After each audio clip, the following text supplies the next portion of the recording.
Eva, c'est l'heure de votre zapping du lendemain.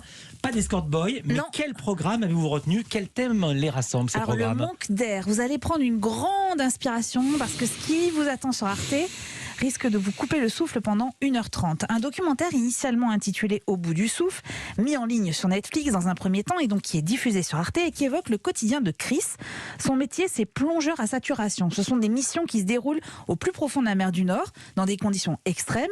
Chacune des sorties est périlleuse et lui d'ailleurs systématiquement raccordé à son vaisseau par un câble, une sorte de cordon ombilical.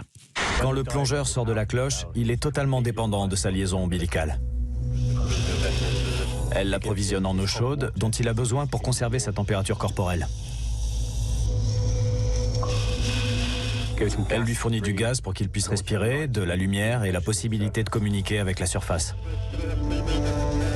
Bref, c'est elle qui assure sa survie. Or, ce jour-là, la tempête fait rage et donc le bateau auquel est rattachée la capsule de Chris ne parvient pas à se stabiliser à la surface. Donc le fameux cordon a du mal à résister à la pression et c'est son coéquipier qui va vous le raconter et tendez bien l'oreille. Je voyais son cordon s'amincir et je l'entendais grincer. Le genre de bruit qu'on entend juste avant que ça craque.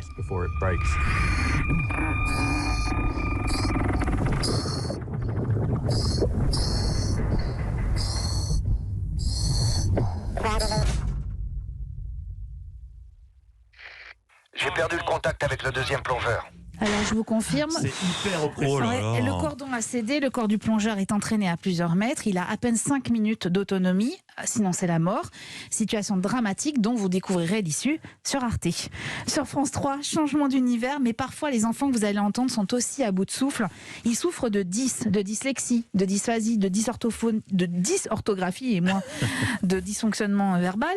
Difficulté à lire, à écrire, à s'exprimer parfois. L'air leur manque quand il faut parfois déchiffrer les mots, vous savez, quand on apprend la lecture. Heureusement, dans leur école qui est située près de Toulouse, ils sont pris en charge par une équipe d'enseignants absolument formidable et les enfants, eux, mesurent leur chance. Alors moi je suis dyslexique et dysorthographique. Moi je suis je sais plus quoi. Quand je viens dans une école comme ça, je réalise que je suis pas la seule à avoir le 10. Dans une école basique, moi on ne comprenait pas, des fois je disais des choses, on ne comprenait pas. C'est un documentaire très poétique grâce à une caméra qui virevolte autour de ces enfants pour capter un peu de leur humeur et de leur ressenti. Alors on reprend notre souffle pour regarder ce documentaire d'Arte à minuit 35. Horaire étrange parce que ce film est vraiment réussi et mériterait une meilleure exposition.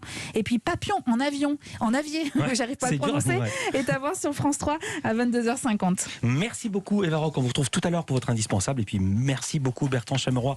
À demain sans escorte mais avec des pompes à 1000 balles.